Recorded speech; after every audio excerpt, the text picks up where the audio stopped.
ബേസിൽ ജോസഫിന്റെ മരണമാസ്. സോ നമ്മുടെ തല അജിത്തിന് അധിക് രവിചന്ദ്രൻ വന്നിട്ട് ഫാൻ ബോയ് സംഭവം പണിയപ്പോ ബേസിൽ ജോസഫിന് സിജു സണ്ണി പണിയ ഫാൻ ബോയ് സംഭവം അപരാധമാണ് മരണമാസ്.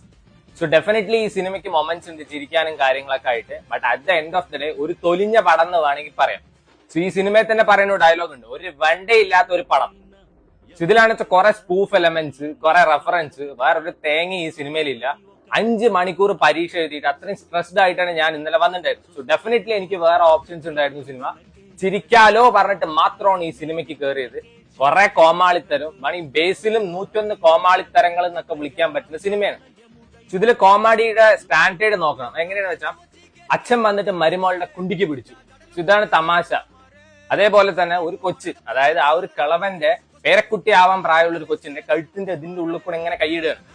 ഇതൊക്കെയാണ് കോമഡി ആയിട്ട് അവർ പ്രസന്റ് ചെയ്യുന്നത്. നാളെ വന്നിട്ട് റേപ്പും കോമഡി ആയിട്ടായിരിക്കും പ്രസന്റ് ചെയ്യുന്നുണ്ടാവുക. ഇത് കണ്ടിട്ട് ചിരിക്കാൻ ആൾക്കാരുണ്ട്.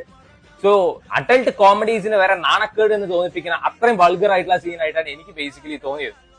സോ ഈ സിനിമയിലെ സ്റ്റാർ പെർഫോമേഴ്സ് ആയിട്ട് എനിക്ക് തോന്നിയ ഒന്ന് സുരേഷ് കൃഷ്ണനും പെട്ട പെർഫോമൻസ് ആയിരുന്നു, കിട്ടിലനായിരുന്നു. അതേപോലെ തന്നെ പക്രു പറഞ്ഞൊരു പട്ടിയുണ്ട്. ആ പട്ടി അഭിനയിച്ചതിന്റെ 10% പോലും പല നടന്മാരും നടിമാരും അഭിനയിച്ചിട്ടില്ല പറയാം. ആ പട്ടിയുടെയൊക്കെ ചില സമയത്ത് എക്സ്പ്രഷൻ ഒക്കെ അടിപൊളിയായിരുന്നു. സോ ഇതിലെ ഏറ്റവും വലിയ നെഗറ്റീവ് ഇതിലത്തെ നായികയാണ്.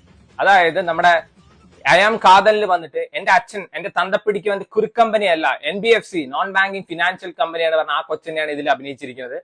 So always there is room for improvement എന്നാണ് നമ്മൾ പറയാം. പക്ഷെ ഈ കൊച്ചു എങ്ങനെയാണെന്ന് വെച്ചാൽ 96 വിജയ് സേതുപതി ഡയലോഗ് പറയുന്ന പോലെയാണ്, എങ്കയോ വിട്ടിട്ട് അങ്ങേ നിക്കറേനാൻ.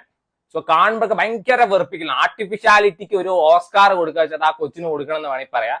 ബേസിൽ, സോ പൊൻമാൻ കണ്ടപ്പോ എനിക്ക് ബേസിലിന്റെ അടുത്ത് കുറച്ച് ഇഷ്ടവും അതൊക്കെ തോന്നിയിട്ടായിരുന്നു. വീണ്ടും കോമാളിത്തരം, ആളുടെ യൂഷ്വൽ ഗിമിക്സും മലം കൾട്ട് സംഭവങ്ങളൊക്കെയാണ് ആള് ഇതിലും ചെയ്തു വെച്ചിരിക്കുന്നത്. സിജു സണ്ണിയാണ് ഈ സിനിമയുടെ സ്റ്റോറി. അതേപോലെ തന്നെ സിജു സണ്ണി ഈ സിനിമയിൽ അഭിനയിച്ചിട്ടുണ്ട്. കണ്ടക്ടർ ചേട്ടനായിട്ടാണ് ആൾ അഭിനയിച്ചിരിക്കുന്നത്. ആളുടെ ആദ്യത്തെ 1-2 സീനൊക്കെ കണ്ടപ്പോ നല്ല രസമുണ്ടായിരുന്നു കേട്ടോ. ഇമോഷണൽ സീൻസ് ഒക്കെ അടിപൊളിയായിരുന്നു. പിന്നെ എന്റെ അച്ഛൻ പറഞ്ഞ മനുഷ്യനെ അങ്ങോട്ട് വെറുപ്പിച്ചു കൊന്നുണ്ട്. സോ ഓവറോൾ 2 മണിക്കൂർ 20 മിനിറ്റ് എന്തോ ഉള്ള പടമാണ്. അത് എങ്ങനെയെങ്കിലും ഒന്ന് കണ്ടു തീർത്താൽ മതി എന്ന് എനിക്ക് തോന്നിയിട്ടുണ്ടായിരുന്നുള്ളൂ. പ്രത്യേകിച്ച് ഒന്നും എനിക്ക് തോന്നിയിട്ടില്ല.